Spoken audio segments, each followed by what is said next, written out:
And it's time for another read down at the corner. This week we'll be reading The Label, a love and gospel music novel by yours truly, Mr. Timothy Blaine. Head on over to Amazon.com where you guys can get your copy of the book or download it on your Kindle. Ow! Yes, y'all. We over here reading. Catch me down at youtube.com/AlmondBrown09 over on Instagram and also on Twitch. Come on, y'all. We about to read The Label. Are you ready?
Hello.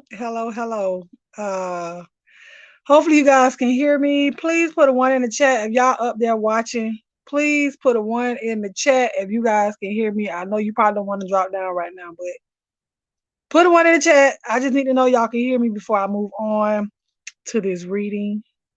If y'all can't hear me, I'm still going to read anyways. Let me turn off my Bluetooth just in case.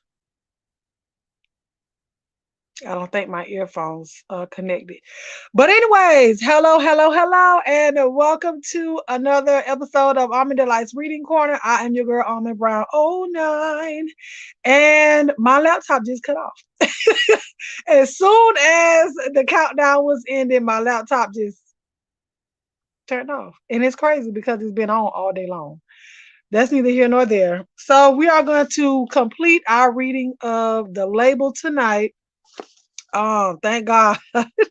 We are completing the read of The Label, honey. So that way now I have time to actually go get my laptop looked at and I don't have no issues. So anyways, we are on chapter 12. And so to, talk about what happened before in the book. So they have come upon, okay, thank you, Uncle Tim. So they have come upon Miss Moody. Okay, they don't figure out that this lady is really, really crazy. So the medium, Tamalika, has called everybody to in awareness of what this lady has going on, and she done killed one of the boys' daddy. He showed up to confront her about what was going on with his son, and child, she just yeah. So like I said, hopefully you guys can hear me well. We are going to start with chapter 12. So 12 and 13 is tonight, and we're going to get it in. Oh, this laptop these technical issues, honey, these technical issues. But we're here, we're here. We're going to read. So chapter 12, On the Road. Prophecy had performed at 3 Christian conferences and opened for Skip Morrison in much larger venues twice before everything went strange. In the 3rd week of the scheduled 20-week tour around the U.S., all 3 of the Root sisters began rapidly putting on weight. They couldn't stop eating. Not only were they ordering double what they usually order at meal stops, they were loading their huge purses with cakes, cookies, candy bars, sodas, you name it, at every opportunity. After sluggish, lackluster performances in Chicago and St. Louis, the new road manager, Sidney Logan, felt it his responsibility to inform Stratton. "Man, these girls are sneaking candy bars on stage," he said. What used to be little May Ross can no longer fit into the costumes. I've never seen anything like this, Dallas. And trust me, I've seen plenty. You talked to them? Asked Dallas. Yeah, I'll talk to them, said Sydney. Talk about some church girls that can cuss. This is over my head, Dallas. These girls are killing themselves, man. And it's all three of them? Have you been listening to me, man? I'm telling you, in the last 100 miles, we've picked up at least 50 pounds. Okay, where are you now? Asked Dallas. Just outside of Gary, said Sydney. Next performance is in Indianapolis. It's not going to be a good show. These girls are in awful shape. And the guys? Change that. Me and the guys are getting more frustrated by the minute. All right, when you get to Indy, leave the girls at the motel, said Dallas. I'm sending some people up there right now. If they don't make it by showtime, do the show with just the guys. They can handle it. That's the way they started out. What about the audience? How are we going to explain giving them only half of what they paid for? Make it some kind of family emergency. I don't know. Be creative, said Dallas. Now listen closely to what I'm saying, Sydney. I'm sending you three girls. You'll have to get them up to speed, of course, but we've added their vocals to most of the group's studio work. They know the songs. The two other people will be Derek Samuel. I think you've met Derek. And a woman I'm sure you haven't met. Do exactly what they say, Sydney. If it seems in any way off or strange, don't question. Just follow the leader. The woman's a little sensitive, so please, whatever you do, don't piss her off. And make sure you spread that around to everybody. Church, church, yelled Martell from Center Hall. Rise and shine if you're going. On Sunday mornings, all the residents of Baxter House were given the option of sleeping in or attending One Love Body of Believers Church. The church began, owned and operated the drug program, but did not require residents to attend services. Ordinarily, Trevor would pass, but he'd been cooped up since the day he walked through the doors of the program, with the exception of the daily mud walks. If the only way he could taste a little freedom and see some different faces was by sitting up in church, so be it. Besides, a lot of the Stratton folks went there as well. From what he understood, the pastor usually actually sat on the board of Stratton Records. His brother Dwayne Brown and his partner Joey had started a company. Maybe he'd run into somebody. Prophecy was out on the road, so there wasn't a chance he'd run into any of them. But he really felt bad about the way he treated Scratch and the owners. If he got the chance, he might try to make amends. Besides, even though he wasn't so big on church, he loved the music, and wasn't that a huge part of what went on there? Trevor had been able to confirm what he surmised about the murders of Sweet and Cash Money online. According to the San Francisco Chronicle, the deaths had occurred on the very same day he made his way back to the island. The report went on to say that any trace evidence had likely been lost in the ensuing fire. That would no doubt be the end of that story. Cops weren't likely to put much manpower behind the untimely demise of those two. Last call for church, yelled Martell. You going or not, Ross? After browsing the shelves of THSN, the House of Supernaturals, for nearly 20 minutes, Derek Samuel was relieved to see Tamalika emerge from the back room where she had been in consultation with the proprietary witch. In her hands, she carried several small grease-stained brown paper bags and an ancient-looking book. Well, nice to see you again, he said, fake checking his watch. We've got to hurry, Tomo.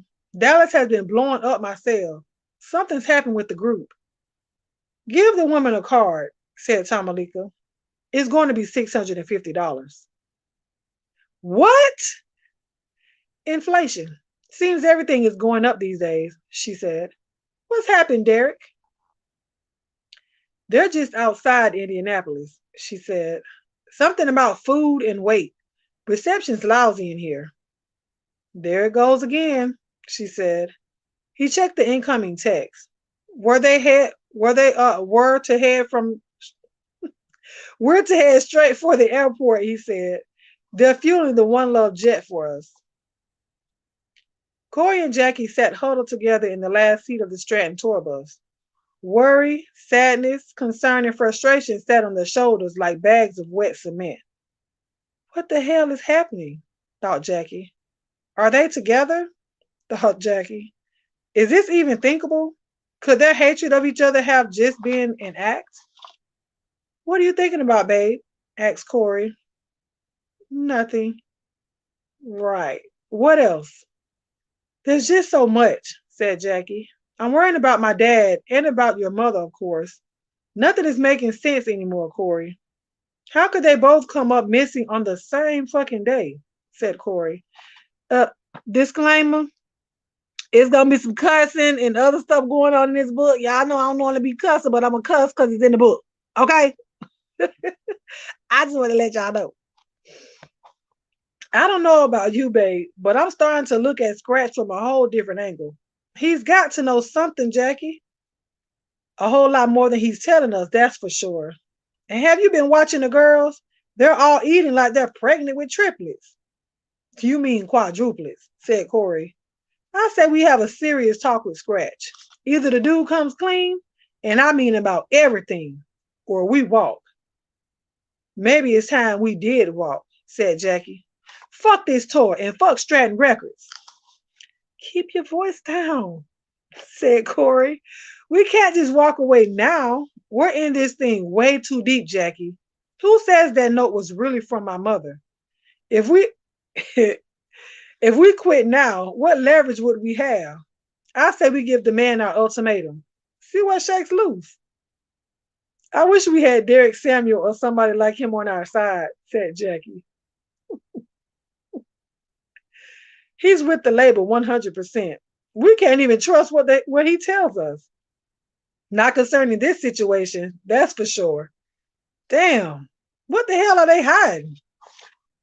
Corey, I want to ask you something, said Jackie, and I want you to be absolutely honest with me. So you think I lie to you? Asked Corey. You might with this. Tell me, babe, what really happened at the Marriott? What? You heard me. Baby, this is not the time for games, said Jackie. Our parents are missing. What happened when you and Sky left the conference room together? Jackie, you know I love you. I Let me make this easy for you. When we were all separated to see different sights in the city, you remember how I insisted on Carson showing me the gay scene in the Castro? Babe, we made out in a taxi. When you guys called, we were just about to check into a motel. What? Oh, shit. Okay, so the same thing happened with Sky and me, said Corey. Only we made it a little further. I'm sorry, baby. Dallas and Scratch were on the island. Alone, said Corey. Okay, that's it. I'm calling LA. Either Scratch tells us exactly what the fuck is going on right now, or we're done. All right, everybody, yelled Sydney from the front of the bus. We're going to have to make a quick stop at the Indianapolis airport. Why? Asked Karen between slurps and on her second strawberry smoothie. What's at the airport? We're picking up Derek and a few other Stratton folks, he said. Great, whispered Jackie to Corey. Derek face to face? This ought to be even better. As several of the residents of Baxter House walked through the doors of One Love Body of Believers Church, Trevor was taken aback. He'd heard the church was a big operation, but this? He never dreamed One Love would be so grand. From his estimate, there were somewhere between 4,000 and 5,000 seats, and very few of them empty. Immediately after the very musical and uplifting service, Pastor Johnny Brown himself walked over to meet and greet all the Baxter House residents. So, you're Trevor Ross, said Pastor Brown, extending his hand. Pleasure to finally meet you, brother. That was a great sermon, Pastor, said Trevor. Why finally? I'm on the board at Stratton, he said. Prophecy's causing quite a stir over there. Top priority, the way I hear it. Guess you wonder why I'm not? Or do you already know? You just focus on what's in front of you, brother. said the pastor. God has got you in his sights. I doubt he's brought you this far for nothing. As the pastor resumed his walk through the aisles, Trevor considered what he just said. God with his sights on me? Why, he wondered, did so simple and general a statement seem somehow significant? As the passengers on board the One Love jet poured onto a private tarmac at the Indianapolis airport, Corey and Jackie were the first to exit the tour bus. They were immediately taken aback by what they encountered. First to exit the plane were three vaguely familiar girls. Did we meet them at the Label Babe? Said Corey. Yeah, they're studio singers, said Jackie. You can guess what that means. Next were Derek and a strange-looking old lady. And then to everyone on the tarmac surprise, Dallas and Scratch Wilson brought up the rear. Oh, shit, said Corey. What the hell is going on? Ask and you shall receive, said Corey. Let's hope it's not more bad news. Hey, guys, said Scratch. Hope there's enough room on that bus. Any word on my dad or Miss Moody? Asked Jackie. All right, let's get out of here, said Dallas. You can all meet and greet on the ride over. So nothing from my mama, Derek? Asked Corey impatiently. She hasn't called? We've got a lot to talk about, said Dallas as an SUV taxi pulled onto the tarmac. Okay, everybody on the bus. Corey, you ride over with me and Tomo. Oh, I'm sorry. Everybody, this is Tamalika Davis. She's here to help us. I can't come with? Asked Jackie. Dallas looked over to Tamalika. They're engaged, he said. No, she said with authority. We'll meet you at the motel. Back in Atlanta, Trevor's mom and dad, Leonard and Mary Ross, sat quietly in the darkened living room. The police had just left them. You lied, said Mrs. Ross. Lenny, I can't believe you just lied to the police. What else could I do? You could have told them the damn truth, she raised her voice. Do you realize what you've done? We're involved now. What is the truth, Mary? Asked Leonard Ross. You expect me to go running off at the mouth just because? Damn it, woman. I owe the man my life. You owe him nothing. I am so damn sick of hearing about how you owe Jack Murphy so fucking much. It was the Army. He did his fucking job. We're talking about murder, Lenny. We don't know he did it, he said. We don't even know We know she's gone. We know that man walked out of here with a loaded gun. We know he has our car, and we both know the very last thing we heard him say, Leonard Ross. Hot air, hot air. The man had been drinking. All right, so what if something did happen, which we don't know it has? Where is he then? You say he planned it all out. So where the hell is he? How the fuck should I know? She screamed. You're calling the number on the card, Lenny. I mean it. I can't. What about the boys, our family, the store, everything we worked for? What's going to happen while we're being dragged through the courts for accessories to murder? I wish you stopped saying that. We don't know that anyone's been killed, he said, holding the home phone receiver out towards her. You do it. Where are all the women? Asked Jackie as Scratch, Dallas, Derek, and Tamalika Davis stepped into him and Corey's room. They're a part of this too.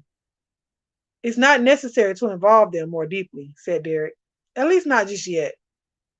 You told us they were under a spell, said Corey. So how are they not already involved? Okay, so the new girls will get you through both shows here and into Ohio, said Scratch. They're going over the material now. The Roots are taking a long nap. What's that supposed to mean? Asked Jackie. Who in the hell could sleep now? Let's call it a sleep-induced fast, said Tamalika. When they wake up in a couple of days for nourishment, I'll put them out again. What? Said Corey. Your friends will be fine, she said. Only way I know to break the spell and drop the weight quickly. So, you're a witch too? Asked Corey. I really hate labels, boy, she said. Since you all been raised on TV and the movies, I think they'd all likely classify me as more like a medium. But I know a few tricks. It may take every one of them to get you all out of this. You're going to hurt my mother? Said Corey quietly. Corey, you know only a little of what's been going on, said Dallas. Trevor wasn't lying to you guys, man. He was under a spell, just like all of us were under a spell in San Francisco that day. And now, it's the girls. Where's my father? Said Jackie abruptly. We're all worried, said Tom Malika. The woman is on to me somehow. I can't get through. You said you were a medium, said Jackie. You commune with the dead, right? So, see if my father's there. I'll need your help, she said. According to several Bay Area, there likely been a double homicide near the Bay in San Francisco. A man's wife and her young lover were missing. The crime scene at the local motel was horrific, as was the trunk of the suspect's car with no bodies. The husband was in custody, but not talking. After the story broke in the media, the calls began pouring in to the police, several of which identified the suspect's very distinctive vintage Camaro circling Treasure Island on the night in question. A search of the island yielded nothing. It was decided to drag the Bay Area, the area where the car was seen parked. Though the bodies of the cheating wife and her young lover did not turn up, there was another body in the water. In total, 3 large, heavily weighted suitcases were pulled from the bay. Trevor was speaking to Big Ron after lights out in the bedroom they along with one other resident shared. I've got to get out of here, he said. Ronnie, you've got to help me. Help you what? Said Big Ron. Leave here. Tonight. Bad idea. Are you jonesing, kid? No, I swear, said Trevor. I'm not going to use, man. It's nothing like that. I'm listening. My friends are in trouble, brother. Real trouble. Now, how would you know something like that? Said Big Ron. I thought you told us all your peeps were out on the road. Look, kid, this is not my first time at the rodeo. I've heard it all. Want to take a guess how many assholes with so-called emergency reasons to leave the program end up high in the first couple of hours? Go to sleep, Trev. You'll feel better in the morning. My head is clear, man, said Trevor. I'm remembering things. Real strange shit. Like what? I can't explain it, man. Just know they're in trouble. I should be there with them. Right? Well, just so you know, I'm giving you up in the morning meeting. You a snitch? I don't believe it. They call it support, said Big Ron. Look, I'm a 2-time loser, Trev. One more strike, and it's all day for me. This program is my last chance at staying out of the joint. You know the rules. If I know somebody is about to bounce and don't take it to staff, they'll throw my black ass out on the street. I wouldn't make it a day, man. I'm not ready to be out there, Trev. Damn, I wish you hadn't told me this shit. You're right. I wasn't thinking.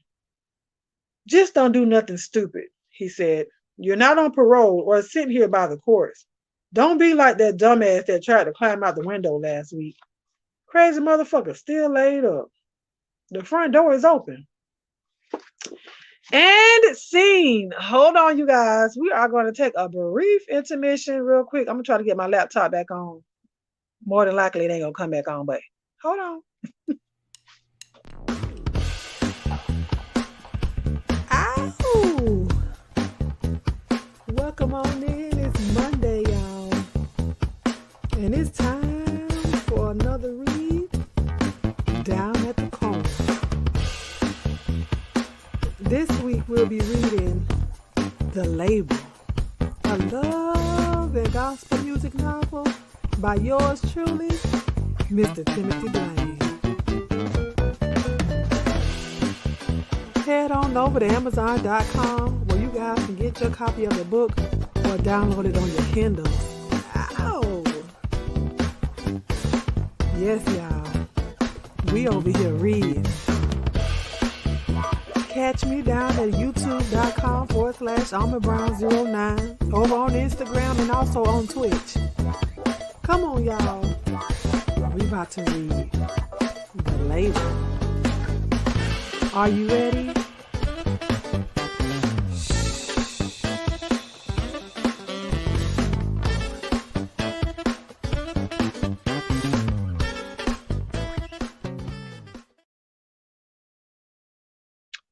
Dun, dun, dun, dun. And we are back, honey. We are on chapter 13 of the label. This is the final chapter of the book. So everything is going to be pulled together here. And we'll see what Dorothy Moody got going on. Okay? Chapter 13, The Moody Witch. Oh, disclaimer. It's probably going to be some cussing and other stuff might be going on in this book. So y'all just cover your ears if y'all want to hear it. But here we are, last chapter of the label. Dorothy Moody lay on the floor, staring up at a fly on the ceiling of the little Airstream camper she'd rented and parked in a lot near the Stratton Studios. Both she and the fly had been motionless for over an hour. Hovering between her face and the fly was a tiny duplicate fly made of sea salt. When she heard a faint buzz of movement, Dorothy snapped her fingers, exploding both the image and the insect simultaneously. Of course, the humans would be a bit harder. Dorothy was from a long line of witches. Her mother, Ismessa Morgan, discouraged witchcraft of any kind in her house or around her daughter. She referred to all forms of the ancient craft as the lazy woman's curse, and she was determined to raise a normal child with normal values and a strong work ethic. Her grandmother, Odessa, however, did not agree with her daughter's rejection of their family heritage or the way she chose to raise the child. She was a proud witch. If she knew shame at all, it was for allowing herself to fall madly in love, then marry and be impregnated by a totally mortal man. She'd allowed the bloodline to be weakened. Big mistake. Now Ismessa had hardly enough power to move a cup and saucer across the table. Of course, she could be taught many elements of the craft, but the girl had made it clear very early on that she had absolutely no interest. Odessa knew this was because the girl possessed less than an eyedropper of natural talent, but she made up in her mind not to interfere. Ismessa was a normie, or close to it. She simply had to accept it. From day one, she had been Daddy's little girl. When Ismessa came of age, she married.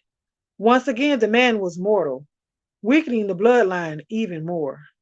Or so everyone thought. When Dorothy was born, both of her parents wept. Odessa laughed and cried and laughed hard and loud.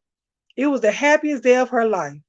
The child was born with a spark in her eye and that revered birthmark of the blue-black coven on the sole of her right foot. At 4, she performed her very first act of magic on a teenage babysitter who attempted to spank her. The girl never returned, not even to pick up her pay. She wore wigs to school for most of her senior year. When the baby witch turned 6, she was taken. The way Odessa saw it, such talent was not given to be wasted away in some wretched suburban wasteland.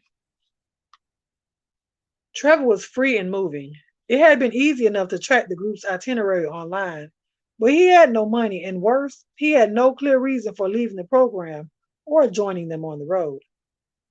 He only had his suspicions. Trevor needed an ally. He'd never figured out what was going on alone. But who?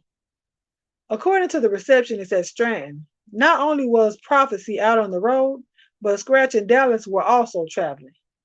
Since he still had his keys to the Stratton apartment, he went there directly after leaving the record company. Sleeping and lounging around came hard. There was something very strange going on at the label. Was it somehow connected to what happened to him up north? He didn't know the answer to that, but he determined in his mind that he damn well better figure out. Suddenly, an idea came to him. Dorothy Moody. There was something about the way she looked at him on the day he returned to the island. That, plus she never once asked him what happened or where he'd been. That was totally out of character. The woman had micromanaged their every move since the day they'd arrived on the island. Trevor grabbed a big hammer and a small pillow from the sofa. The little apartment where Dorothy had stayed was right off a fire escape. After placing the pillow over the window pane nearest the latch, he struck it hard with the hammer. In an instant, he was inside. The apartment was a mess. Obviously, the woman had left in a hurry. Unwashed pots and dishes in the sink and on the counters, clothing thrown all around. This was not like the Dorothy Moody he knew. She'd always been so clean and meticulous, even going out of her way to clean up after the guys. All the rubber held not a single clue. All it told him was that Miss Moody had taken off and apparently not on the best of terms. Just before he left, he decided to check the bathroom of the little studio one last time. There was something a little odd there. Something had recently been burned in the sink. Now, what sense does that make? He thought. Why would she burn? There was something there. Something lodged between the vanity and the bathtub. Trevor got down on his knees, then used the handle of a toilet brush to pull out what appeared to be a candle. Yes, it was long, crooked, only slightly burned black candle. When he reached to pick up, a bolt of power knocked him against the bathroom wall. He clutched his hand between his legs. The burning was unbearable. It's him, said Derek.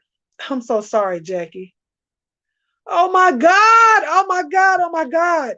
Yelled Jackie. Corey took him in his arms. They cried together long and hard. As Derek started for the door, thinking he'd give the boy some privacy, Tamalika grabbed his arm. No time, she said. We've got to move. We got to leave this place now. Cops can't do anything against this kind. How will we get close enough? Said Derek. That is assuming we can locate her at all. Obviously, she's willing and able to kill. Gotta find a way, she said. Gotta figure this out. What you say is the truth, all right. She senses danger. She doesn't know everything, said Corey quietly. What you mean, baby? Said Tamalika, taking a seat on the bed beside the boys. Oh, I know this is hard on you, son. The woman, she's not your mother, Corey. You can't think of her that way. Not anymore. She doesn't know so much at all, he said. She didn't even know about Jackie and me. What I mean to say is, Jackie and me had been together for over a year. Sometimes we had sex while she was sleeping in the next room, and she never knew about us. And why would she try to simply walk into Stratton all those times? You would think she would be able to sense the spirits there were working against her, right? My dad must have come to threaten or maybe even kill her, said Jackie. Why else would he be on the island without telling anybody? There was a gun in his pocket, said Derek. Trevor's parents had alerted the police in Atlanta. They, in turn, had alerted SFPD. Frankly, law enforcement was racing to save Dorothy's life. She's wanted for questioning at this point, said Tamalika. They won't find her, though. It's got to be us. I'll help, said Corey as Jackie wept in his arms. She won't hurt me. Hello, Sky, said Trevor over the house phone in his apartment. It's Trevor Ross. Hey, said Sky. So they let you guys call out now? I'm not at Baxter House anymore. What? Dude, go back. Please tell me you haven't already. It's not about dope, man, said Trevor. Listen, I know about Dorothy Moody. She's a witch, right? Where are you? I'm not going back to the house, dude. Look, Trev, this thing is a lot more complicated than you, said Sky, and a hell of a lot more dangerous. You should be with us. Tell me where to pick you up. So I'm right. She's a witch? Jackie's father's been killed. Oh, shit. Oh, shit. I'm at our apartment, said Trevor. Sky, I broke in upstairs. She left some weird-ass black candle. Don't touch it. Tell me about it. You think you could bring a first aid kit with you, man? Dorothy Moody had made her grandma Odessa two promises as she held her severed yet still breathing head in her lap. One, she'd see to its mess without mercy. Her mother had been the only person on earth able to get close enough without alerting the ancient witch of her impending menace. Sure, anyone could understand her mother's anger and frustration. It wasn't right that her grandmother had taken her, but to decapitate your own mother and to do it not 5 feet away from the child she sought so desperately to insulate and reclaim, her mother, Ismessa Morgan, would pay for her monstrous betrayal. That was a promise. The second promise to her beloved grandmother's dying head was that she'd have her family's revenge on the world of Christendom, and she'd use their very own music to finish what her grandmother had started. The vendetta went back centuries. Long before there was any Stratton Records or Uptown Theater, there was the burning place, the place where the ancestors were routinely burned alive. Odessa had been playing along in the woods when the screaming began. She could hear the agonizing screams of her mother and all three of her younger sisters. Not even the family's female dog had been spared. All right, we're going to need your help, said Tamalika. This could be well the hardest thing either of you boys will ever be asked to do. We need you to continue the tour, said Dallas. That is, if you can. Listen, we've talked this over. We understand what we're asking of you. If you guys can't do this, we'll figure out another way. I know this is not about business or money, said Jackie. What are you thinking? You said she doesn't know everything, Corey, said Tamalika. She's not able to read our minds. It makes sense. I'm sure if she could have located your friend in San Francisco, he would likely have never made it back among you. That's true, said Corey. She was stressing hard about finding him, yet couldn't have been less interested when he showed up and then left for the program. She was only concerned about me taking the lead. It was obvious. By the way, Trevor's left Baxter House, said Scratch.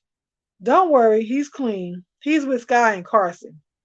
Tamalika and Derek have hatched a plan. It would really help us if you guys could pull this off.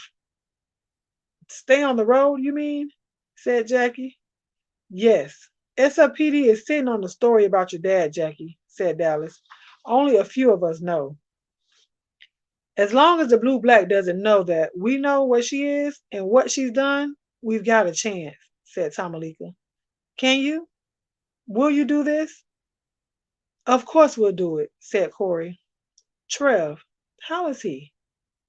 Trevor's a part of it, said Scratch. We're all in this thing up to our eyeballs, brother. Detective Bill Monique leaned over the San Francisco coroner's shoulder as he carefully marked the top of Jackie Murphy's decomposing skull. Well, if you insist on being here, said Dr. Eastman, make yourself useful. Hand me that camera, would you, Bill?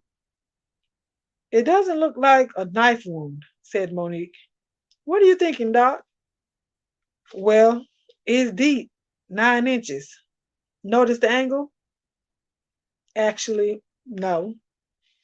That's because there is none, said Dr. Eastman.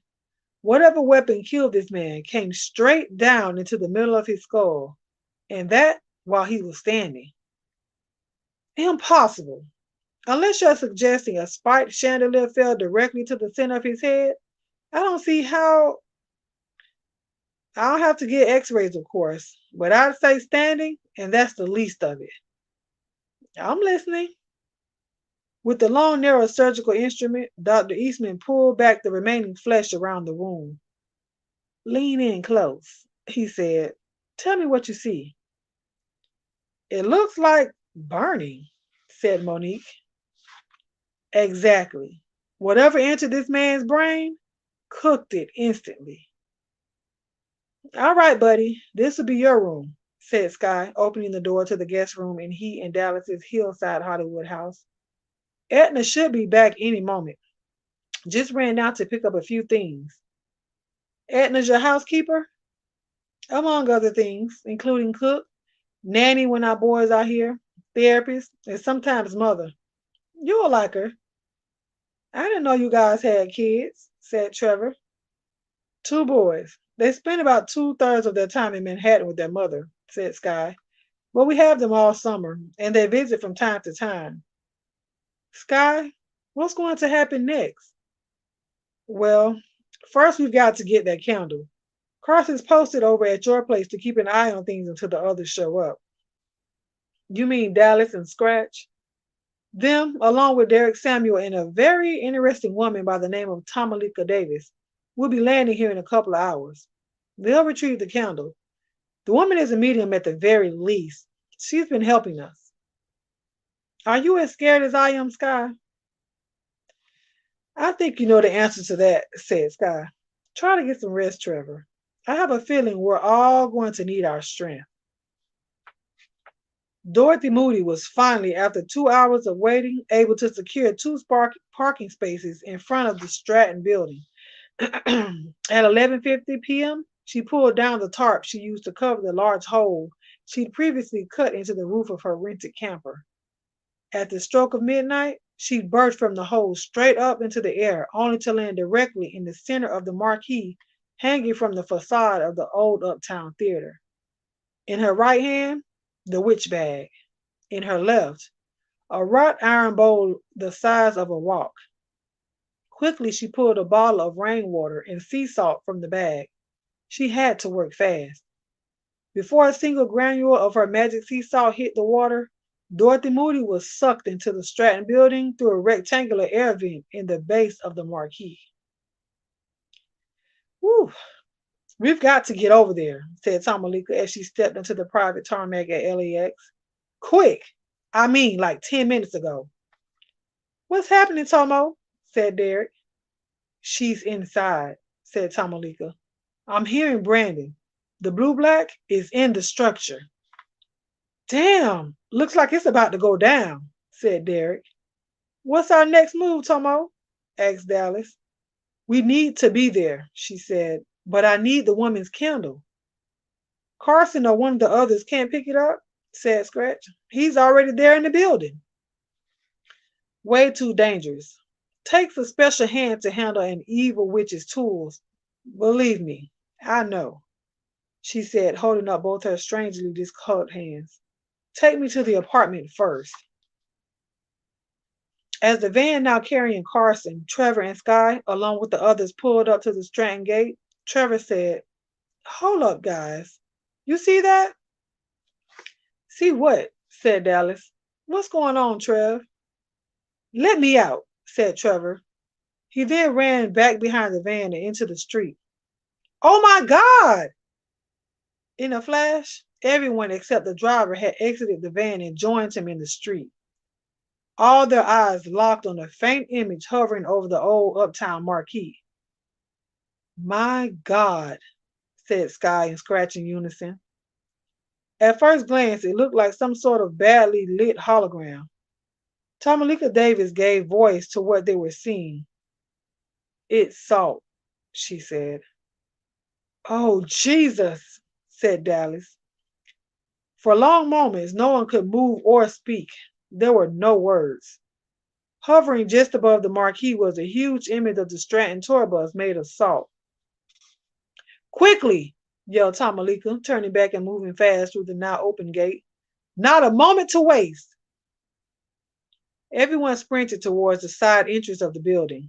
Dallas was the first to arrive, keys in hand. Tamalika had drifted to the rear after a brief stop at the now parked van. She needed the witch's candle, and she needed her own. Coming through the door, Scratch yelled, Split up, but stay in twos. Anything out of the ordinary. Sky and Carson went for the main power panel just inside the Uptown entrance. Remember, the bitch is somewhere here in the building, said Derek. You see or hear anything, yell or scream as loud as you can. Tomo, will you stay with me? She won't do anything. She can't, yelled Trevor. Her son is on that bus. Just then, everyone heard the voices of both Sky and Carson. They were yelling, calling everyone to the main studio. Up here, said Sky. Control room. Oh, God, said Dallas, bursting through the door. Everyone crowded into the small room. From behind the long windowed wall that separated the studio and soundboards, they all observed the woman they knew as Dorothy Moody suspended mid-air. Every inch of her body bound with heavy microphone cords. The mic themselves hung like three ornaments, with the exception of the one shoved down her throat. Chapter 14. The Why. What now? Said Dallas. We can't just leave her there. No choice, said Tamalika. The spirits. They do it like this for a reason. We need to commune with these spirits. We need to do it now. With that image still hanging outside, said Scratch. You've been trying all the cells. You've been trying all the cells? She asked.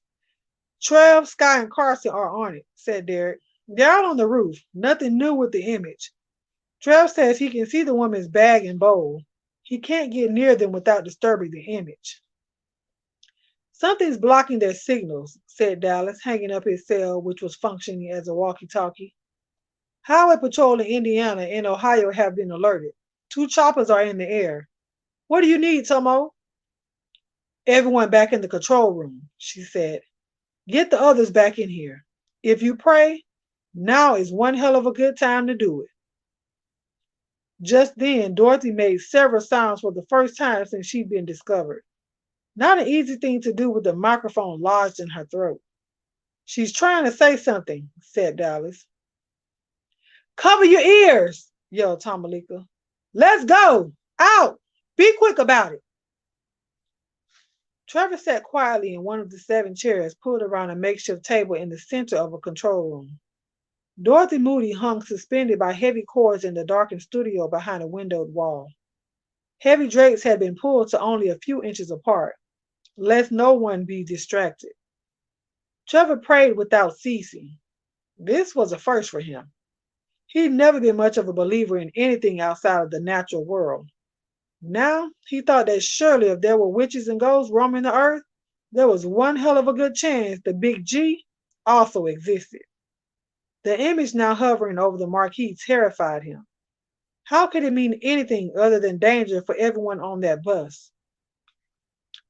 Okay, now every one of you quiet your minds as best you can, she said. Focus on the colors in the flames. After long moments, both the flames on the 2 candles in the center of the table shot 4 feet into the air and stayed there. Tomo, said Dallas. Tomo, are you all right? No, she's not. Not yet, said a deep male voice from Tomalika's lips. We are Brandon and Anthony. Listen carefully to what we say.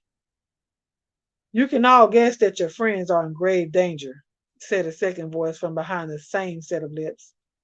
If the blue-black is able to complete her spell, they will surely die. But why? Asked Derek Samuel. What could she possibly hope to gain? Your obedience through terror, came the first voice. Her son is on that bus, said Trevor. Doesn't matter, said the second voice.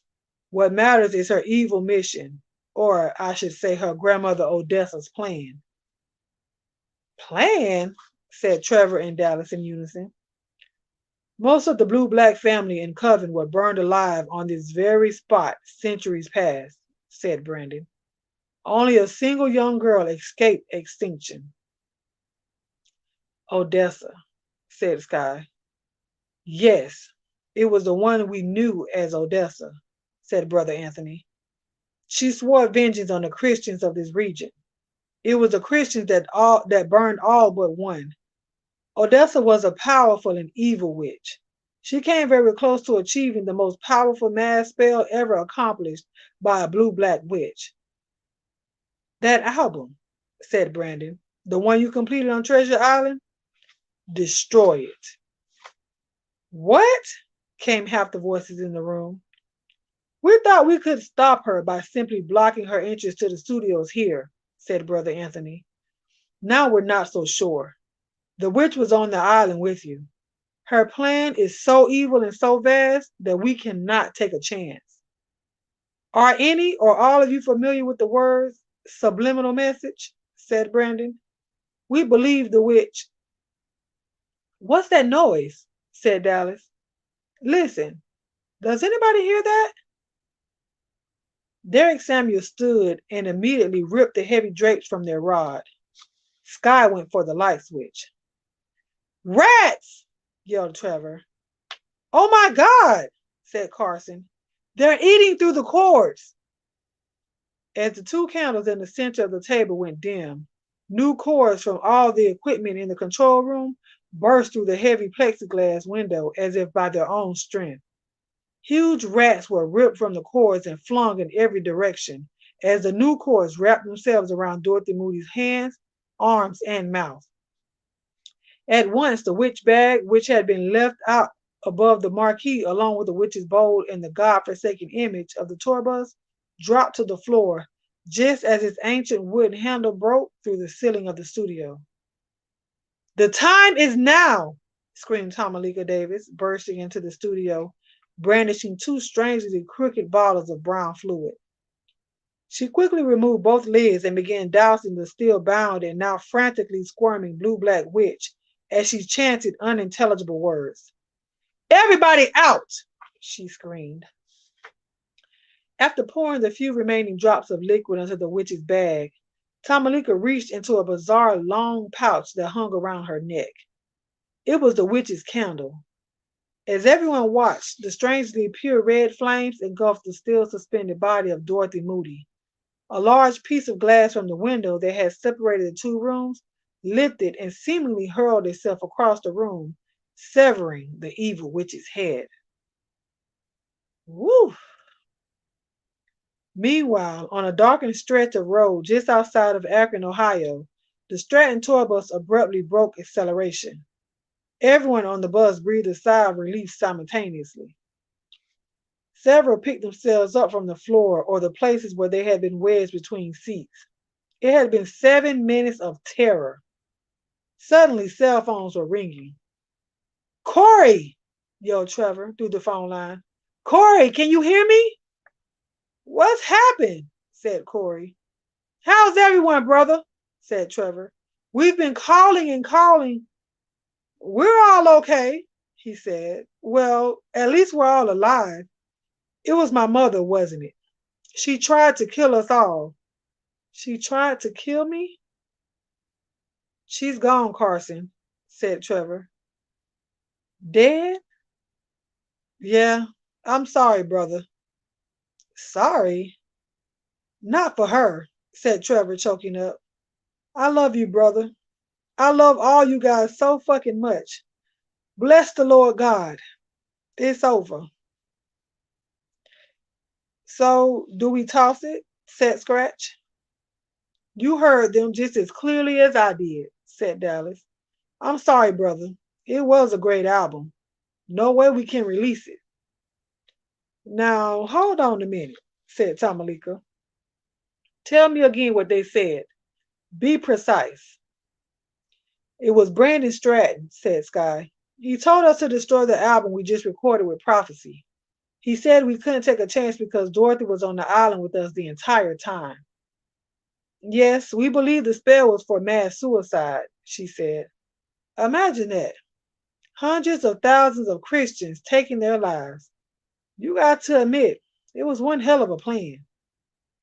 The spell was to be subliminal in the music, said Dallas. After she took control of Stratton, who could count the number of people we could have destroyed? We have to destroy it, every word. Not so fast, said Tomalika. You've heard all the tracks? Anybody feel like killing themselves lately? It's too light in here. Let's go find us a nice dark room. Just hope I have enough wick left. As the tour bus pulled into the Stratton lot, Trevor was the first to run out to greet his friends. Just behind him, the entire building poured into the lot. Long, tight hugs were had by everyone, oddly the longest between Trevor and Karen Ruth. Mama, said Karen through tears as Big Mama Ruth broke through the crowd, baby Caleb in her arms. Oh, Mama. Trevor stood to the side, staring as Karen took her baby from her mother's arms. The kid's features were undeniable. You look good, man. It was Jackie extending a hand. Trevor pushed it to the side and grabbed his lifelong friend. After several long moments, Corey joined his buddies and held on tight as they wept together. 9 months later. The wedding was a grand affair held in the huge sanctuary of One Love Body of Believers Church. Little Caleb Ross sat photo op ready in his custom baby tux. His mother and father came down the aisle hand in hand, then proceeded past the altar to take their place in front of a grand piano for their rendition of Here Come the Grooms. Mr. Corey and Jackie Murphy had been to hell and back. They loved each other since high school, stayed together through circumstances few could understand. And now at last, the two had become as one. The end. Woo! And scene. So yes, that was the end of the label. So they got the blue black out of there. So they killed Dorothy Moody and was able to get her out of there. I'm going to drop the link for anyone want to come up and we can discuss the book or what you guys thought about the last 3 chapters. Give me a second because I am on my phone. Okay, you guys can click the link. You don't have to show yourself, but just don't show nothing else.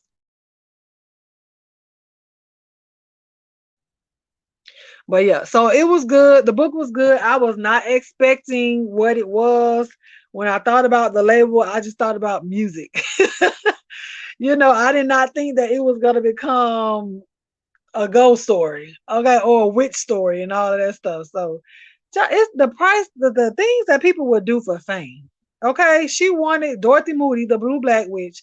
She wanted her son, which did not turn out to be her son.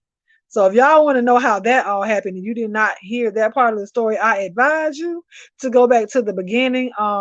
These readings will be, if they're not already, in a playlist on my channel, and you guys can go and start from there, child. Just go there, click play all, and listen to the recordings of the book on those videos as well. Some of them, if not, well, not all of them. Maybe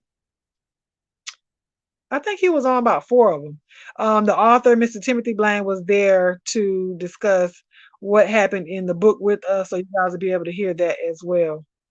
We have a guest. Oh, he's here. Lord, let's see how this go with this darn with my phone. Hi. Hi. Yeah, I missed your comments right after. Oh, I can't hear you. You can't hear me? I can't hear you. Hold on. Let me get my. Oh Lord, don't let this be my phone. Well, I'm unmuted. I don't hear you. Oh Lord. Oh, is it my phone? You can't. I'm gonna be so mad because you're unmuted. You're unmuted, but I can't hear you talking. Why? I'm gonna be so mad. Hold on, let me plug up my headphones. Let me see if that works. If it kicked me out, don't go nowhere. Just entertain the people. Maybe they can hear you. I don't know. Give me a second. Let me plug up my headphones. Mm-hmm.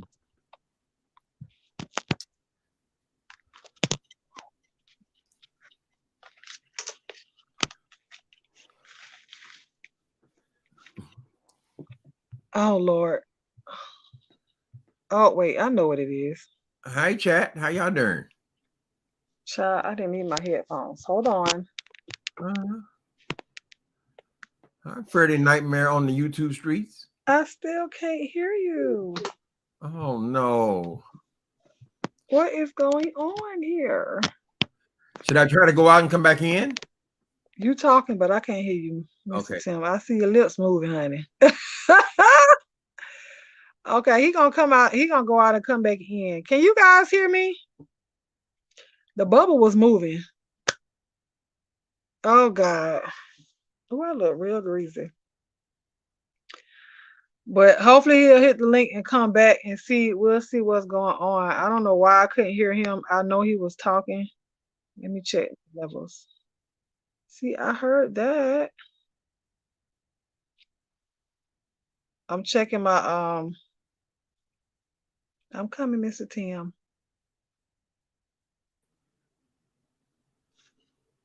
Can you hear me? Oh, I can hear you now. Oh, ain't that wonderful? I went out and came back in. Okay, good. Yeah. It might have been because I joined from your messages, not from the regular. You know how you have your comments, or your, I don't know what you call that thing, where you leave messages. It was in there.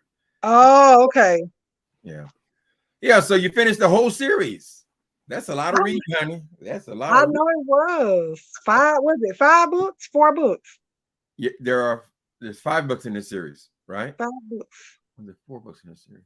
No, it was the Epiphany, Love and No, Gospel that's Music, the music. Epiphany, Muse, and the Label. 4 in that series. Yeah, you read all of them, Yes. right? Plus the work you did on on a Murder in the Beef Sector. Yes, and I have to listen to your biography. I haven't listened to it. I have it downloaded on my Kindle, but I haven't listened to it yet. Oh, Meth Monster.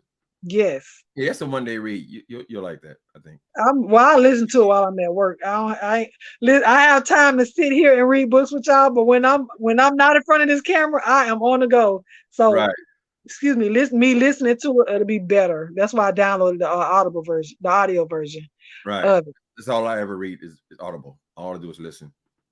But it For was good though. Like I see in every book there was a ghost, or somebody talking to another, outside entity. So I see that all tied together um with the all the books that tied together. But I was right, not expecting this to be like a real ghost witch story type of thing. right. Ancient spirits. And the name that you chose, Odessa and Ismessa. Yeah, them old witches, honey. They Sound like it. chopping their own mama head off. Ain't no other way to kill them, girl. I see it. And Tomlika had to chop her head off. Oh, Yeah, death. yes. She had to chop her. Wait a minute. At the last scene, the window came out. Tomalika called this window out, and it sliced the woman's head off. That's the only Uh-huh. way they could kill it. But the fact that you had the big rats that come in to try to chew the cords off of Yeah, that was her. chew to chew the cords from around her. And it was like, wait a minute, hold on. And they had to rewrap her behind right back up. Right. A difficult witch. Yeah, it was good though, but I knew when she didn't care about Corey when she was there. They was like, oh well, he on the bus. It don't matter. He's not her child anyways. Her plan with the music and what you wrote about the music, Right. subliminally the message going to be sent out to millions of people to kill themselves. Like that was Right. crazy. Christian listeners, listen to gospel music. They would hear You the did. music, and there was a spell on the music. Mm-hmm. But Tomalika said, no, ain't no spell on the music. I So didn't she catch the said, last scene because I was running to get on this computer, and I didn't want to leave the TV, right? I had to let you finish and then come and turn this thing on and get it all going and all this kind of stuff. I mean, I can record in there, but my bedroom was not always the tidiest, so I was always better just running here, and that's all right. That's your bedroom. No, it don't matter because mine don't be that tidy either. Okay. But you have children, that's different. When you Yeah, have children, it's hard to keep things clean and neat. listen, because as soon as you pick something up, they throw 3 more things down. Right. I don't care how old they get, it's still like that. And they boys at that too. You have boys? I have 2 boys, 14 and 9. Oh my goodness. It ain't clicked yet. It still has not clicked. They ain't start smelling themselves just quite yet, right? And I'm not ready for that because I be telling them quick. I say I fight people cheering about my babies now. Y'all better keep y'all fast tail little girls away from my boys. Right. We come here talking about, I think I'm gonna have a baby. No, you ain't, girl. Look, right, mama's baby, daddy's baby. DNA baby. We calling on Dana first go round. I don't care, but listen, no. I told my kids, I'm not gonna be that grandma where y'all come and drop y'all kids out to me. I ain't gonna be that grandma. I can't do it. I can't do it. I'm not raising y'all kids. I raise my own. Now I will keep my grandbabies. Right. But raising unless something absolutely, horrible, God forbid, happens to the mother and her mama, Right. Right. okay, Right. then, You but need to take your children with you. That's right. listen, hello, somebody. Okay, I'm gonna love my grandbabies, but I told my kids that already. I'm not. Think So hard about what you do, baby. Right. my nieces and nephews, they give me a run. I don't. I love my nieces and nephews, but they mamas love them even more. Y'all can come over, honey, but sometimes you got to go home. IT be, baby, I be held up in my room, honey. Y'all go out there and play. Right. Right. But you do a lot. You do a lot of stuff. You have I, your own business. yeah, You have I your have own business, plus raising multiple. children, plus doing Mul- this, plus the church. yeah. You like to stay busy. I do. I'm very busy, and I had just posted something about it on my wall today. I'm so busy all the time. That way, right now, while my kids are growing up, when they get to age 16, they won't have to worry about trying to find a job to help me out at the house or something like that. Especially if I'm Right. not married by then, because there's a lot of kids around that they do have to work. At the age of 14, you can get a job around here. So Right. I don't want them to have to worry about that. Y'all go to school and you do your sports. Student Uh-huh. athlete. Student Right. comes before athlete. I tell them quickly. I can care less about you playing sports if you're not going to be right in school. Right. So we try.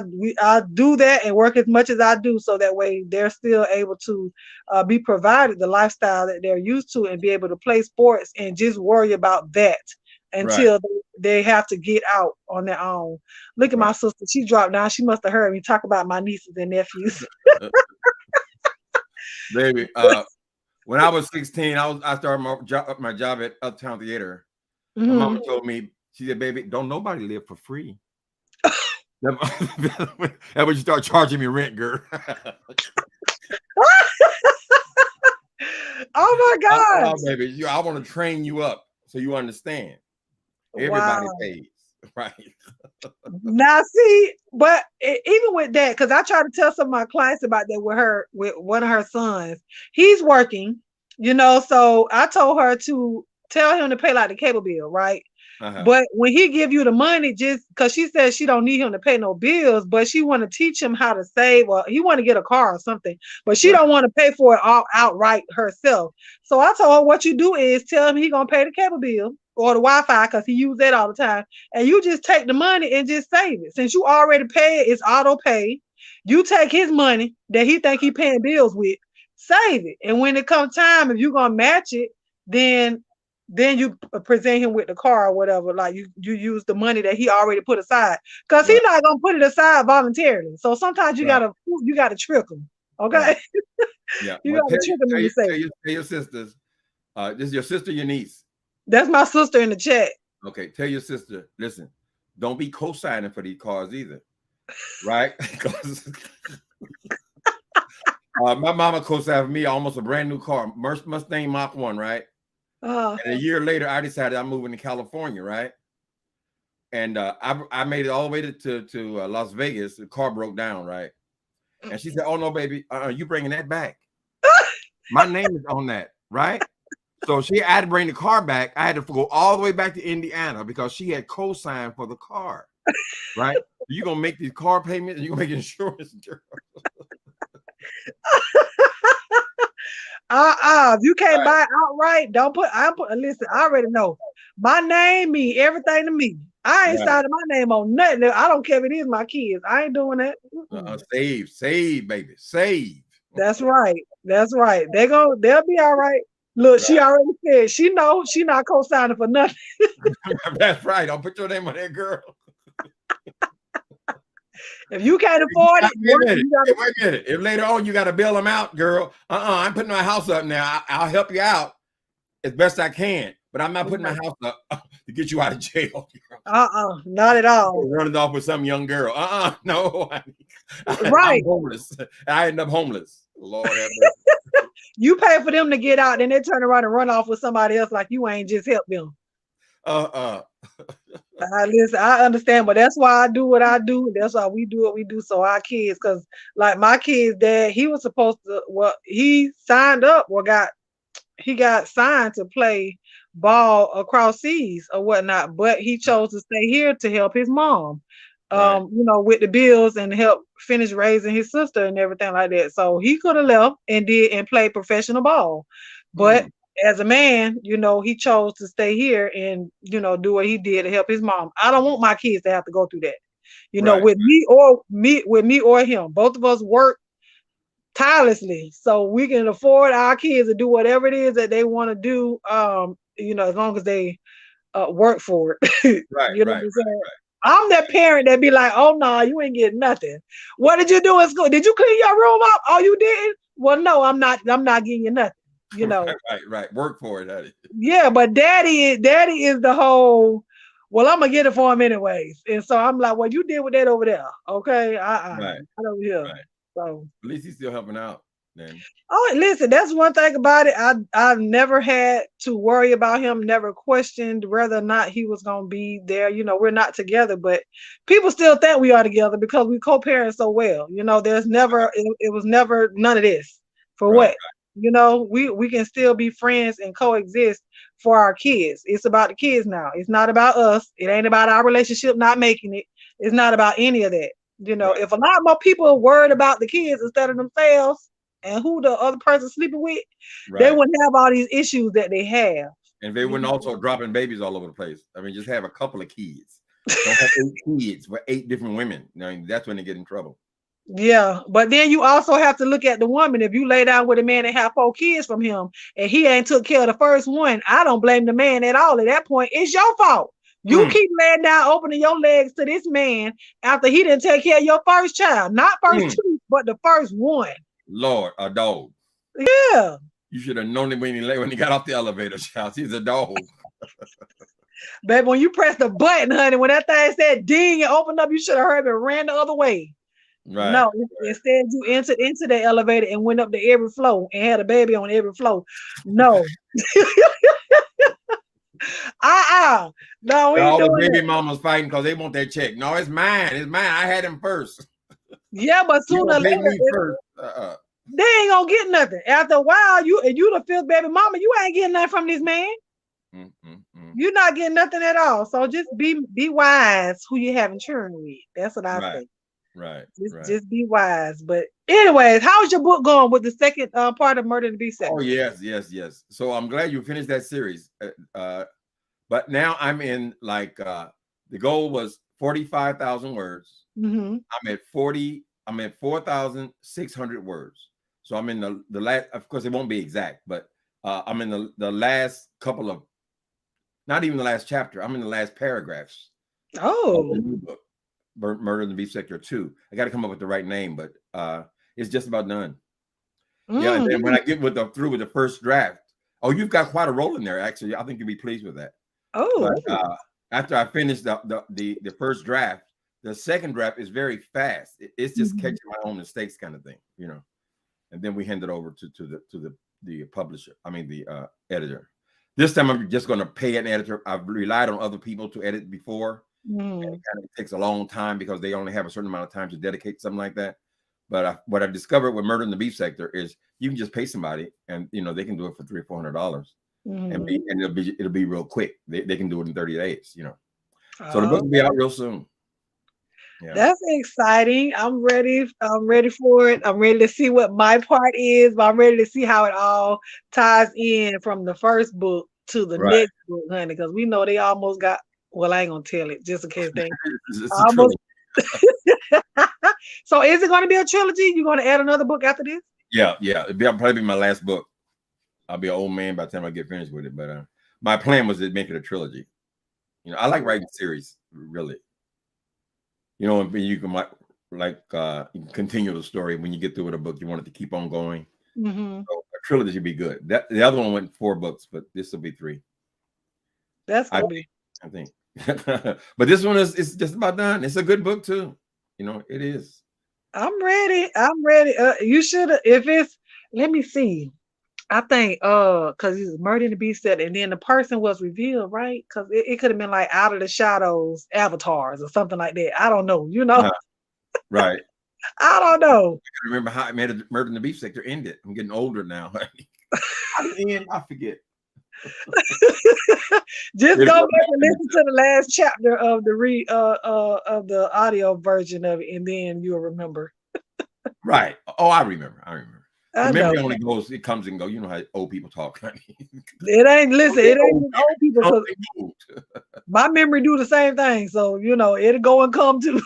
Yeah, progressive. It's progressive. I think my audience on here on YouTube understand that because they're always giving me the words when I get stuck or reminding me what the hell I'm talking about, child. Yeah, but you be so far behind. We been done told you what you was talking about, but you done went on to the third conversation by Oh then. Lord, have mercy. Have But mercy. you trying to do better, but you know, Comes and goes. when you on the road, baby, you on the road. I don't even know why people talk. Once you go, baby, Oh, when you reading the chat. I got rid of StreamYard though. I didn't ever use it. yeah, well, I mean, if you don't waste your money, if you was gonna do it, just get the free version of it. That's 20 hours out the month, and you won't have to Yeah. worry about it. So Yeah. you can always sign back up and just use the free version because you only had just you and another person on there. So I think if you're gonna pay for it and you want like those 10 people up there, then Yeah. it makes sense or It whatnot. makes But sense. Right. That's their show. That's how they yeah, do the show. yeah. So What do you think about the missing person? Is the person still missing? I don't know. Alan seems to think that the person is he been kidnapped or what, child? I think he might, the last time he went missing, he went on that sabbatical because of the job that y'all found out that he had. Right, right. I see why he did because he probably had to train he had to train in that position. But now if he's found another one, maybe he's training again and he can't be on No. He said he was going to Florida before no, the he last. said he was going in July though, not in June. Oh, he did? It was in July? Yeah, Oh, July. I he think just ran scared then, right? Because he took both videos down and that was it. No goodbye, no nothing. baby, when I I tell could have y'all, on that app, honey. Then he was gone. y'all will figure a sound. It don't even have to be words, no pictures, a sound, and it triggers. Right. It triggers them because they caught lying. Yeah. He caught lying, honey. Oh, my perfect relationship, my partner. You ain't got no partner. I guess I got a partner. I got all that old shit, child. I think if And he here did, you are. He ain't lose a hot 10 pounds and he back on grinder and ground. baby, that's a new body. You get a new body, you got to show it off, okay? I don't know. I got to see it, honey. I got to see this. I think he's gonna lose it again. I think he can lose weight once he, because we see him lose weight before. So if that's what he's doing, and he's out there losing weight, getting his body right, then hey, because I need to get there. My face had got a little rounder, so I need to lose a little bit, lose a little bit of weight. But yeah, but you don't want your man to go and getting in shape, and then when he get in shape, go give it to somebody else. No, you're right about that. I'm the one put in all the work, honey. You right about that. You right about that. Okay. Then he came back with the lame ass excuse, and he denied the boy 3 times. Oh, maybe I'm not in a relationship. Maybe girl, weren't you in a relationship 15 minutes ago? Yeah. No, I don't. Maybe I am. Maybe I ain't. Right. Then he come back and erase that one as well. Right. So he know Mark be watching this stuff. Oh, since you're not in a relationship, nigga. Well, Jesus said, deny me in front of others, and I deny you in front of my Father. Hey. He denied the man, and that man, and he probably cut him off. He right here depressed and stuff. I ain't gonna tell him. But when you start, more answers, child, he just took off. Right. When so you start, he might not be in Florida. No, I don't think he's here because he can still vlog while he's he's yeah. Are you in Florida? Yeah. I didn't know you. I thought you were in East Coast for some reason. I am on East Coast. Florida's on the East Coast. It is? Yes. We're considered East Coast. Florida has been in the South, honey. It's the South, East Coast, South. We kind of in that. Right. area. You're the Southeast. We're on the East, being that we're Eastern time, but we're still considered the South as well. Some people don't consider us the South. They consider only like Louisiana and Mississippi and Alabama the South. They don't necessarily consider. That's the deep South. Mm-hmm. Yeah. But we still here. We still here. Okay. Maybe he'll stop by and see you. Child, Get a donation. He gonna bring the dog by. We can go to the dog park with our dogs. You know, I got one too. Mark's dog. You got a dog? Yeah, I got a dog. Oh my goodness, you got everything. Cheering, business.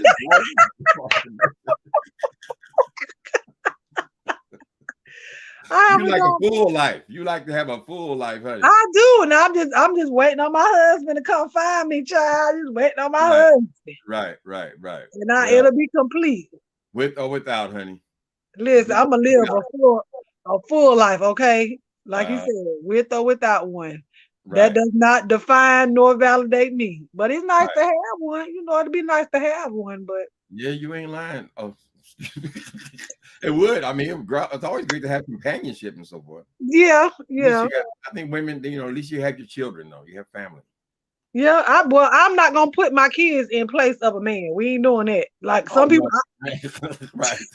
No, but because some people do that, and they'll tell their children that they're the man of the house, and then they'll start treating the kids as a man of the house. And I think that's wrong, because you're stripping the children of their childhood, because now you're expecting for them to do the same thing that a man of the house would do. No, you do things as a child. As a child, yes, you do have chores. Yes, you have to take out the trash. Yes, you have to clean up and do all of that other stuff. But you talk about a man of the house. You want a child to go out there and change the tire? You want you know what I'm saying? It's just you want to go out there and get a job when he's not old enough, or she's not, you know. He's 12 years old. Mom, I'm only 12. Exactly. So a lot of women do strip their kids from their childhood by telling them that they're the man of the house. And when they start doing man things, like going out there and fighting and feel like they got to fight for their mother's honor, or, you know, stealing to take care of the household, because some men do that, feel like they, you know, they can't provide no other way, they're going to go out there and take it. But I don't tell my kids, you the man of the house. No, you're not. Right. You're still a child. Well, you're a beautiful woman. You'll be all right, you know. Listen, I ain't worried. Right. Do you put yourself out there at all? I mean, you go out still? Listen. You ain't got a lot of time on your hands. At all. I don't, but see, I know how to make time when need be. Okay. Anybody will make time for what they really want. So if I have to add an extra day or extra time or an hour or two in a day, you know, then I'll do that. But see, he'll have to be understanding, you know, but I'll also be understanding of his time and what he may have going on. And then we'll have to try to merge that together. But do I put myself out there like that? Excuse me. Not necessarily. And then you work by yourself, so it's not like you're gonna meet somebody on your job. No, I don't. I'm not. I don't want no work husband. I don't want no work husband. No, no. So, but no, and it's crazy because most of the time, like on social media, when I do post, I post about God, post about my kids and work, right? And so I had a couple of guys actually. It's like they watch you and see what you like, and then they try to come at you with that same. Like one guy was like, "Oh, are you in a relationship?" I say, yeah, with Jesus. Care to join us? And so he go. No. So he was like, oh, well, I love the Lord too, right? So I was like, oh, okay. And so, you know, every day we had started sharing scriptures with each other, daily scriptures back and forth, right? So then he started saying little crazy stuff. I was like, something ain't right. So he was telling me he was a Sunday school teacher, he was a youth pastor, and all this other stuff. So I'm like, okay, you know, I said, Lord, I want a man of God. So, you know, I was a little excited, but then the man started cussing and carrying on. I was like, okay, minister. And that was it. After that, that just turned me off. I could not. Right. No, secrets too. Yeah, they present themselves as such. And like one other guy, I'm gonna tell you, it might be TMI, but I'm gonna tell you anyways. He and so I hadn't seen him in like over 20 some odd years. And so, you know, we exchanged phone numbers, and I don't call people like that. But he ended up texting me, right? This is a little minute ago. He ended up texting me. So I'm like, oh, okay. When he was like, where you headed? Bible study. So I was going to Bible study. And he was like, oh, well, well, he said something he said. I said, well, I have my own relationship with God. You have to get your own. He was like, oh, well, I'm trying to get in between that. That's what he said. I said, well, I have my own relationship with God. you need to get your own. And he was like, oh, nah, you know what I mean. I said, excuse me? You know, I just told you how much I love the Lord, and you sit up and trying to get between my legs. You starting off wrong, honey. I That's cut your him off word. right then. I Right. don't listen. Sex is the farthest thing from my mind when it comes down to that. You know what I'm Right. saying? Right. Because if anything, you know, I can do that myself. But I need to know if you can't stimulate me mentally, you can't do nothing for me. If you ain't there spiritually, you can't do anything for me. All the Right. other stuff is added. It's a bonus to me. Right. You know. So Right. Right. that's Right. why I ain't put myself out there like that, not like that, you know. Right. No. I might want to come along. I have two sisters. One has been married since she's right out of high school. They're still married over 40-some years. But the Oh. other sister, she was married and she got divorced. So she's been in a relationship, a long, what do you call it? Long distance relationship. Mm. She's in Indiana, he's in Ohio, but they have been together for like 5 years. Oh, do you think that Back works? and forth. She goes there some weekends, he comes up, and they met online. So Would a long distance relationship work for you? I think it might be interesting to have somebody to talk to. It depends on if you want to go around hollering, I got a partner. I don't know about that. But it's always nice to have somebody to talk to. It'd be great to have a companion. Sure. But would you be able to say y'all in a relationship, like exclusively in a relationship, and you on one side of the world and they on the other side? Nah, I doubt it. I wouldn't say it like that. I don't think I would have a problem with having online relationships. But if you're going to be in a relationship with me, I'm calling you my partner or my lover. No, you'd at least be in the same city, honey. Damn. It ain't like I'm hungry or nothing, but I got to at least be able to see you or have lunch or something, I'm with you. All get so far behind me, though, girl. I'm 64, and I really haven't been involved with anybody since I got clean. It's like in my 40s, So after a while, you get used to it. Yeah. So don't get too comfortable just by being by yourself, because you would just say, "What I need him for?" Listen, it's been 6+ years since I've been in a committed relationship, so I understand what you're saying when you be like, wait a minute, why are you here? I've had that moment before, and I'm like, why? Because like I like to sleep while in my bed. I don't want to have to pick up behind me every time I take something off. I'm gonna take it off and put it up when I feel like it. Right. So when it gets to that point, right. You want to watch one kind of show, he wants to watch another kind of show. You want the lights on because you're tired, and he wants the lights off because he wants to go to bed. You know what I mean? When you're with another person, you got to consider the other person. Yeah. So it gets harder as you get older. But men and women are different. Yeah, I want to watch YouTube, and he want to watch Netflix. Stuff like that. Right. Turn that off. What's so interesting about that? You got to tell them about the people. You got to tell them about everybody. They'll learn who everybody is in the beef sectors. Right. Some of my clients, Lord Jesus, I done had them watch one of your videos. Oh, they did. I hope they enjoyed it. Listen, she was cracking us. She was like, "Oh my God!" She could you and Miss Bless. They was like, "Yeah, she cussed like my grandma. And he cussed like my granddad." But they cuss. Why they cuss? I have to explain because sometimes, like, I have my earpiece in all the time, right? And the television is on in front of my clients. But at one point in time, I don't know who you was going off on, but they can hear it in my earpiece. So they thought it was something on their phone. I was like, oh no. I was like, well, that's my earpiece. And so they asked me what I was listening to. And I was like, well, let me just put it on the TV. And so I put you on my TV, Lord Jesus. They said, what's wrong? Listen, my sister can tell you, honey, if you are on live and she don't see me in your chat, she'll text me and be like, who is Uncle talking about? Or he going off on somebody. I was like, I don't know we going off on all these people, child. All I go off on is Jay Wilson. But I have to tell her, I said, get from over there, get out the beef sector. I do not want you to be tainted. Go away. Right. Sinful folk over there. Right. Oh, I'll tell her this is my guilty pleasure. But honey, she does subscribe to you, so she like you, she'll watch you. She won't drop down in the chats, but Right.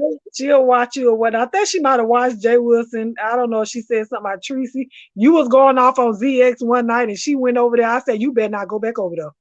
Don't you go back over there. Both of them is demons. Right? I told her, I said, you stay your boy from over there. Look at her. She laughing. She know. I told her, stay her behind. There. Hi, sister. What's her name? Dimps Designs? Yes. Hi, Dimps Designs. She has a channel now too. She does crafting and she sews and t-shirts and everything. Right. These modern times, everybody get a channel somewhere. It's great. Social media. Right. Yeah. You can't all to the youngins. We gotta have a little something to do. That's why I don't get when people say, "Oh, y'all too old." Well, is there an age limit on YouTube? I didn't know. Right. I don't know. But some people think that because we spend so much time on YouTube, that's why we ain't out there getting the real thing, girl. Turn off the YouTube, child. Go out there, Well, for some people, that is true. We know. See, we see you go outside, even when you walking Squeenie. We see you walking the dog. Okay, right. At least we see you outside. And when you went out there, was that your nephew? When y'all went to go eat and everything like that, we saw that. Some of these people don't leave their house, okay, at all. We know that. And all social media. They own 5 different social medias. I can't. I love being home, but I still got to go out. Right. She said, make sure you subscribe to her channel. Okay, what is it called? Dimps Design. Drop your link in the chat, sis. Yeah, drop your link and I'll do it now. Yeah, so I don't know. But I don't know if I'm gonna be back with the reading corner yet. I have to find another author. I asked MC Shecky before, so I might buy his book and read his biography. No, he has 2 books. Okay. So I'll probably read the book that he wrote when he was in prison. That's the book. That was his biography, memoir of whatever y'all call it. Did he just go to prison again? No, he's not there. Lord, don't say again. He's in court. Yeah, he go to end. I think he go on the 20th. He goes on the 20th, but it was, they picked the case back up, something that happened back in 2018. So it's not a brand new case, but right. Hopefully they, he's able to beat it. But if not, they said he may be facing a lot of time.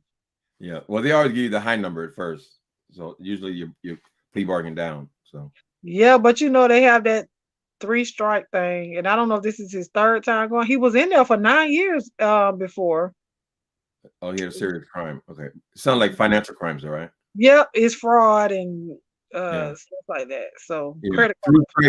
3 strikes is you have to have a violent crime. If you murder somebody and you go do some time, you get out of prison.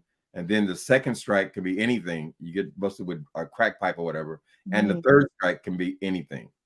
But you have to have a violent crime in order to get these strikes to qualify. In California, I don't know. Well, that's in Florida too, because I know somebody right now, and he shouldn't be serving life, but he's in there for life. Most of his charges were driving suspended license or with no license or whatnot. And then the last one was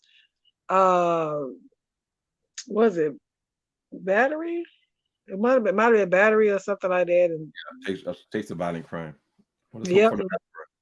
Let's hope for the best. And yeah, we are. But I will keep y'all updated on what's next as far as my the next book that I may read here on the page. I'll probably get with Miss Marla and see about his dream, her nightmare, to see if she's still garnering sales with that, if she wants us to read that on here, or she still wants the audio version, to still gain traction first. Right. Well, when I made Meth Monster an audio book, I didn't see anything from that for several months, and then all of a sudden it just started hitting me with $500-600 a month. So I don't know if they put like your books on sale at some point. It's something to do with Audible though, so don't be surprised if all of a sudden you start making sales, and that only goes for a couple of months, kind of thing. So, I don't even check. I have to check my bank because that card, that account that I have those funds going to, I don't even check that account because it goes into that checking account, and I deposit into savings. I don't even want to see what's in the checking. That's what my YouTube check go at too.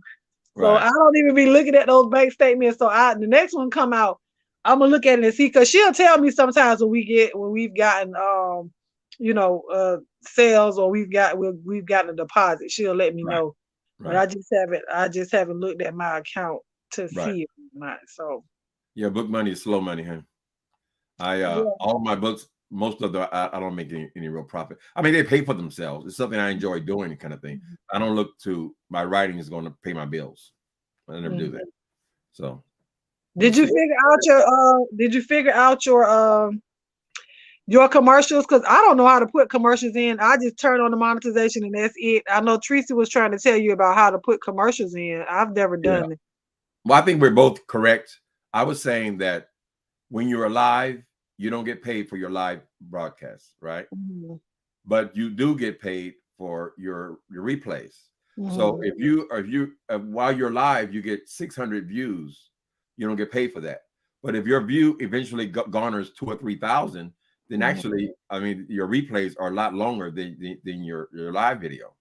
I was just saying, but staying online for 6 hours doesn't make much sense because you don't get anything for that part. Oh, okay. You only Because get it when everybody people don't see. watch the video. Yeah. So I always monetize. I get a decent little check. I mean, it's supplemental, Mhm. no matter what Jay Wilson say, child. Coins keep me here. Oh, it's not like that, girl. I don't want to ever be the kind of person that everything is scratching and calling for dimes, nickels, and dimes. No, Maybe no, because God I was a drug forbid. dealer at the time, I have a whole different idea of what money is. He seems to Mhm. think every little dime is, oh, I got a coin from it. I'm gonna get a coin. Girl, tell the people the truth. You're talking about real coins, like 50 cents, 75 cents. Like he just eating it up, baby. Right. I don't even believe them stories. You talking, oh, I got the 3,000. I said, well, you done lied about everything else financial, so I don't know why I be believed in that. We ain't got no evidence of it. You right about it, because I know one video. Because I don't get a whole lot of views, but like I said, I have businesses outside of YouTube. I Mm, appreciate the views that I do get. I appreciate the subscribers that I do get. But like you said, well, for me, this is not supplemental income. You know right. what I'm saying? I don't make a whole lot of money doing this, but I know when I first turned the monetization on, I saw one of the videos on there. It said revenue 3 cents. I said, what the I like That's what it's like, child. y'all could have kept that to y'allself. Okay. You didn't even have to tell me that it was 3 cents made on this Right, video. Like right, that was right, right. If you don't have thousands of views, I have 20,000 people, and many of mm, those videos are only worth $10, $15, whatever. I go yeah. buy myself a new blouse or for me a new statue, and that's it. You gotta put in work. But so those that do get paid a lot, hey. Very But see, few. I don't want to have to put 50 commercials in a video Woo. for people to watch. If you ever forget to put them in, and Google puts them in, they put them in like every 3 minutes. They have another, Really? and I, Wilson leaves them in just like that. I thought they turned off that mid-roll thing that they was placing in there. No, the automatic thing, it kicks in sometimes. Sometimes I catch it. Somebody say, "Why so many commercials?" And I go in there. I say, "Well, goddamn, it's one every 3 minutes." So it's like a Oh, glitch or something. I don't know. And you got to physically go and take them out. I put like usually 3 commercials in there, but it's not all about the money for me. Nothing is all about the money. If it was about the money, I wouldn't be writing books. yeah. There are other ways to make money. So that's the way some people feel. This is their moment in the spotlight and whatever. They're gonna get rich. You know. You Unless can get rich, but you really have to put in work, and not just from super chats and cash outs. I'm saying from the views, from the ad revenue and stuff like that. You right. really have to put in work to be able to garner that. I don't even see commercials because I have premium. I Yeah, can't me. watch YouTube with commercials, so I have premium and whatnot. So I don't even know for myself where my like the ads that's on my videos. I don't know. I don't go back and pay attention to it. I Well, do you turn put them on. in?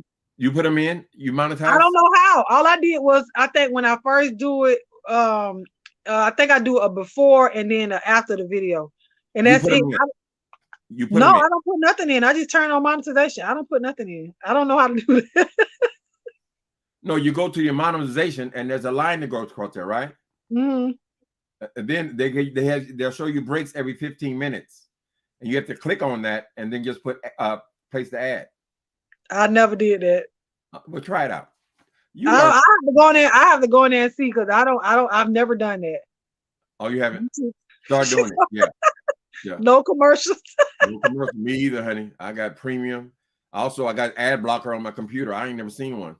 You know, it's not worth it to me. And I understand other people who don't be bothered with it. You know, it's nice when people tip you now and then. You know. Yeah, you can, and you know that. Have you turned on your super thanks feature?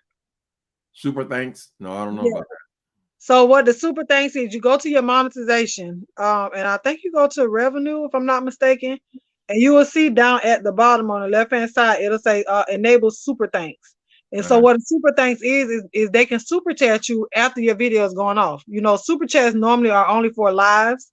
So Okay. super thanks means that they're super chatting you on the replay. Okay. Yeah. Okay. So go to your monetization and you will see it. You should be eligible if they gave it to me because you have way more subscribers than I have. So you Yeah. should be able to enable your super thanks. Yeah. Yeah. They don't give me a lot of money because I'm always talking about the beggars. They say, "Well, girl, if you don't want it, bitch."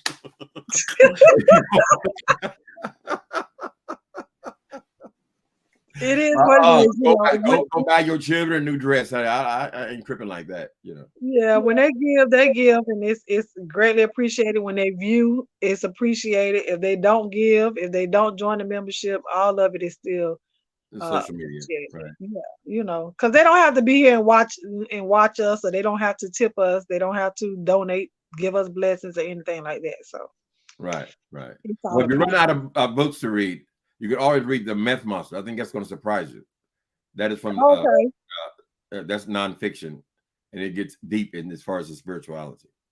Okay, So well, if MC Shaggy says, well, I already asked him before, but I like to reiterate. You know, I email again. Okay, I need to know that you serious about me read because I asked him before when I read his other book if it was okay if I read both of them, and I told him I was going to read that one first. He has another one coming out, The Kingdom Part 2, but he said something about Amazon is I don't know what they got going on because it was supposed to come out the end of May, but it still hasn't come out. It hasn't come out yet. So I have to email him again or message him on Instagram again and see what's the holdup with the book yeah, coming right. out. Because it only takes 2 days to put a book up. Right, and it was supposed to been out by now, but he said it's something with Amazon and they're holding the book up. So Mm. I'll I have to message him and see what's going on. But Okay. Well, I enjoyed the reading of the whole. yeah, yeah. I really liked it. I didn't think I missed too much of it. I don't think I missed any of your readings, really. I No, always, and I thank said, you I for holding don't always off, come bro. in. I don't always come in. I said, well, I don't want to dissuade her because I'm listening. No, even if listen, even if I don't see you in the chat, I still know you're there. You You know, know so I'm there. That's right. yeah, and it's all. Yeah, I listen. I'm still gonna read the same way. You know, I'm gonna crack up. I'm gonna laugh when you cussing too much, and all I'm gonna do all of that. Ain't nothing gonna change because you Right. here. You Right. know, the way I feel about the book is not gonna change because you come up here and talk to me. If I feel the type of way, I'll let you know. But no, Right. it's really the books have all been very good, very cohesive in remembering the characters from one book to the next, and everything like that. So, Right. I really appreciate you for allowing me to read your book series or whatnot. Right. So, Yeah. And chat, y'all know that y'all can always go to her uh playlist and then read it mhm. just like an audiobook because you have Mhm. all of them right stacked up, right? They'll just go one after another. Yep, yep. For all of the books, then basically you read all of them as audiobooks. Yeah, all of the books have a playlist on my channel, and you can just go there and hit play all and just listen all day long and Right. get your life. Okay, get your and if you are in a car, I do have a podcast, and you guys can go to the podcast and um listen there because I do upload it on my podcast. Let me see if I have the link for that. Wait a minute. Let me get your sister's. Can I wait a minute, copy and paste? Hold on. You should be able to until I can't another click link. on it from she's in the I see it in here. Let me copy. Hold on. Lord have mercy. They used to let you just click on it, right? Mhm. Now they don't let you do that no more. Oh yeah, because well, she put the link in there. Well, it should be in there. Sister, do you have the link to my podcast? It's anchor.fm/almondbrown09.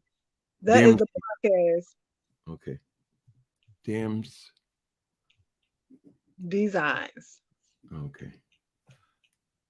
Yeah, this YouTube thing is fascinating. You can put anything in the search engine. It'll And come up. everything come up. Boy, they'll teach you how to have a baby. Right. Make spaghetti and everything.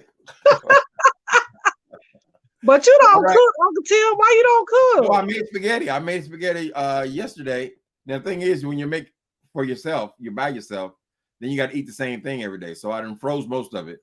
Uh, I made my spaghetti with my sausage and hamburger and all that. I haven't cooked anything at all in the last 5 years. So it wow. was a special treat. But it ain't all that cheap no more either. And meat and all that stuff, that shit costs, you know. That shit costs. But But how yeah, did it come out? huh? How did it come out? It was gooey. I didn't do something right. I don't know what it was. But it's You good could. when after you finish it, then you can pour the sauce into the pasta and whatever. But I'm just gonna open up another can of sauce when I unfreeze it. It Oh, was a okay. little dry and pasty for me. My Oh, you taste. didn't have enough liquid in there. Right. I just use ragu in the glass or one glass of ragu. From now I remember I used to put also slice or diced tomatoes in there as well. Tomatoes. Yep. Yep. You can always add that later. You know. Yeah. Yeah. Well, I'm glad you done cooked instead of eating them. What is that? Mary Cellas, whatever that. Marie Callender's. Marie Calendar. Callender's at it. I mean, I probably eat out 5 days a week, so that's about to break me. Do you know how much money you can save, Uncle Tim, if you cook? Yeah, I don't know how to. Portion out when you cook your pasta. Portion it out. Get your containers and then freeze it. That way, every week you can have spaghetti if you want to. Whatever you know, Right. whatever you cook. Cabbage, if you eat cabbage, you can freeze that, refreeze it, reheat it up. Collard green, rice, freeze everything. Freeze everything, baby. You need to get you an air fryer. That's what you need, an air fryer. I got so many machines. I got all kind of juicers and all brand new. Still, I ain't opened them yet, girl. You just out here buying stuff, okay? Right. If you don't cook, I mean, it's just taking up space. Right. So I could buy an air fryer, but I chose not to because I ain't used the last stuff I bought, you know. Oh, okay. Well, yeah, don't bother with it then. Right. Right. Maybe I'll get me a husband that likes to cook. Go We find continue you. we continue to hope. Hey, Right. you're not dead. You're not dead. So hope is still alive. There you go. You Many never know. 80-year-olds will give testimony. Listen, you never know. Right, right. I'm gonna hold out hope for you since you won't. Yes, and me and you as well. Yes. Thank you so very much. All right, Uncle Tim. All right. Bye bye, you guys. Bye. Bye. Hey, watermelon sugar.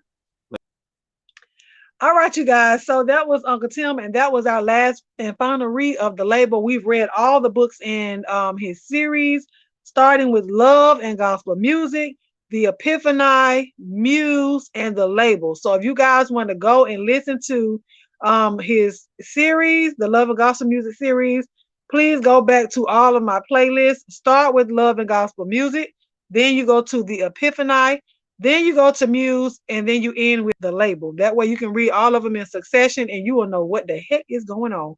The Epiphany can be read as a standalone as well, but if you want to know what's really, really going on, start with Love and Gospel Music, then go to The Epiphany, Muse, and then The Label. And he said I can read Myth Monster, so I'm going to get in touch with MC Checky first again to make sure I have permission to read his other book, his biography, and then we're going to go from there. So next week we will be off. Y'all know how I do. So I can get it going, get the correspondence going with these authors first, and then we'll come back that following Monday for back down here to the reading corner, and we will continue our reads. If you are an author and you would like to have your book read here on Almond Delights Reading Corner, please email me at almondbrown09@gmail.com. All of my information is in the description box below.